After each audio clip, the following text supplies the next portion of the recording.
Assalamualaikum warahmatullahi wabarakatuh. Perkenalkan, nama saya Sofi Kumaladina dengan NIM 230711043. Di sini saya akan mempresentasikan materi saya dengan mata kuliah Audit dan Teknologi Informasi dengan judul materi Tata Kelola TI IT Governance.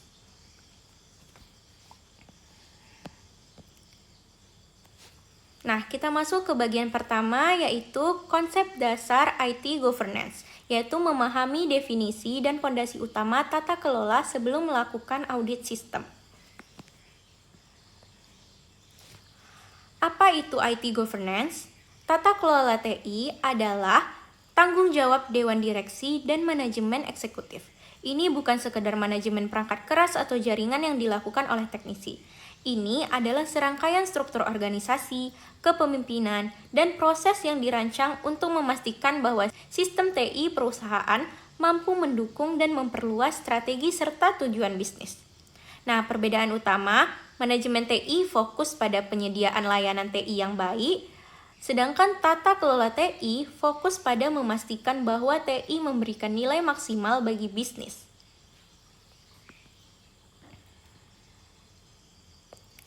Nah, fokus utama. Nah, menurut standar global, tata kelola TI yang komprehensif didorong oleh 5 area fokus. 3 area pertama berpusat pada penciptaan nilai. Yang pertama, strategic alignment, di mana menjamin adanya keselarasan yang berkesinambungan antara rencana strategis bisnis dan rencana TI. Proyek TI harus memiliki justifikasi bisnis yang jelas. Yang kedua, value delivery, mengeksekusi proposisi nilai di sepanjang siklus pengiriman layanan, memastikan TI memberikan manfaat ekonomi nyata terhadap investasi yang dilakukan. Yang ketiga, resource management, fokus pada optimalisasi investasi aset TI, termasuk manajemen infrastruktur fisik, sistem perangkat lunak, dan talenta sumber daya manusia yang efisien. Nah, kemudian 2 area fokus berikutnya bertindak sebagai mekanisme kendali dan perlindungan untuk memastikan 3 area sebelumnya berjalan sesuai rencana. Nah, yaitu yang keempat, risk management, perlindungan aset TI dan manajemen kelangsungan bisnis. Direksi harus memastikan adanya mitigasi risiko cyber, kepatuhan privasi data atau GDPR atau PDP, dan sistem disaster recovery yang siap pakai saat krisis melanda. Yang kelima, performance measurement, di mana melacak implementasi strategi dan pencapaian target. Organisasi menggunakan alat seperti IT Balance Scorecard untuk mengukur apakah hasil TI sesuai dengan apa yang dijanjikan dalam tahap value delivery. Nah, selanjutnya ITG dan corporate governance, melihat TI sebagai penggerak utama tata kelola perusahaan. Nah, corporate governance atau CG adalah sistem pengarahan dan pengendalian perusahaan agar akuntabel bagi pemegang saham. Ketika operasional bisnis 100% bergantung pada infrastruktur digital seperti perbankan atau e-commerce, maka kegagalan teknologi adalah kegagalan tata kelola perusahaan secara utuh. Direksi tidak dapat lagi menutup mata. IT governance atau ITG hadir sebagai jembatan. ITG bertugas menerjemahkan kemauan pemegang saham atau CG ke dalam bahasa operasional TI. Inilah alasan kuat mengapa audit TI berada di bawah Komite Audit Dewan Direksi.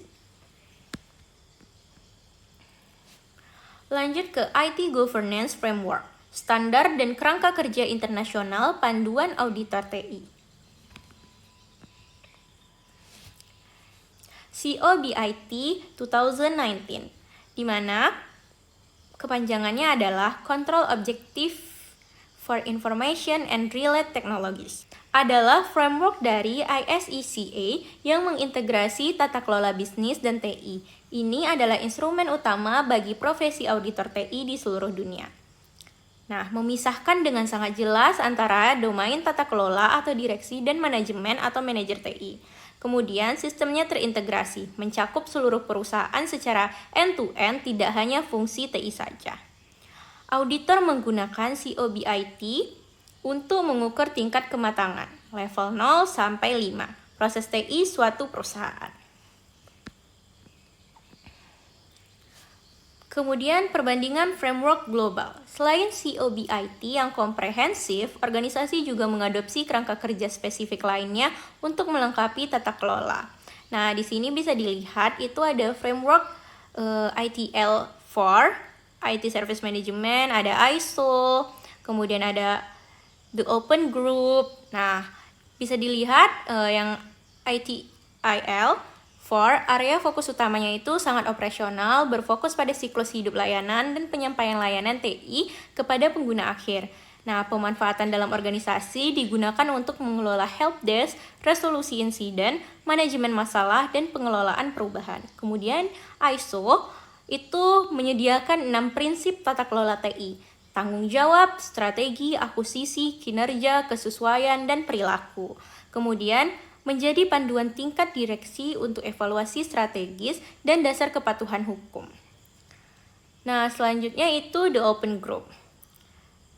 TOGAF.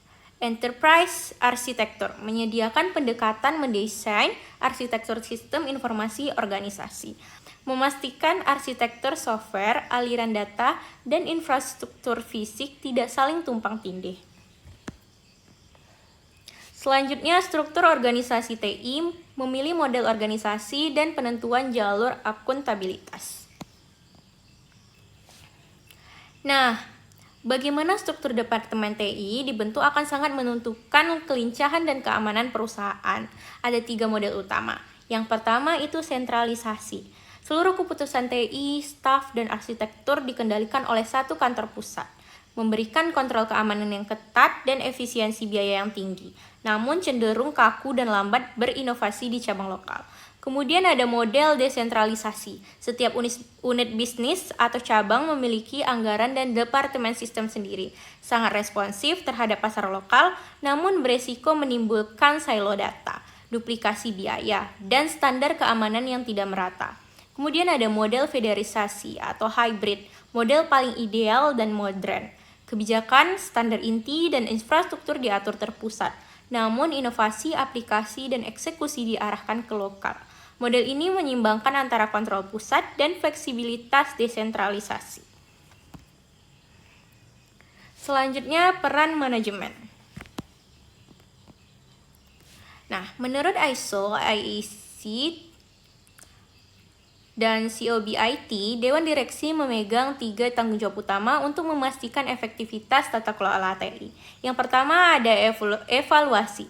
Manajemen tingkat atas harus secara proaktif memeriksa kelayakan strategis dari inisiatif TI saat ini dan masa depan. Memastikan investasi memberikan peluang bisnis baru dan sejalan dengan visi perubahan. Nah, yang kedua, arahan. Berdasarkan evaluasi, manajemen memberikan arahan yang kuat. Mereka menetapkan kebijakan TI, struktur organisasi, tanggung jawab komite, dan batas toleransi risiko perusahaan. Kemudian yang ketiga ada pantauan. Nah, tidak boleh lepas tangan setelah memberi dana. Manajemen harus mengawasi kepatuhan dan kinerja sistem melalui instrumen metrik dan laporan dari proses audit TI yang objektif. Nah, sekian presentasi dari saya. Mohon maaf apabila ada kekurangan dan kesalahan. Saya tutup. Wassalamualaikum warahmatullahi wabarakatuh.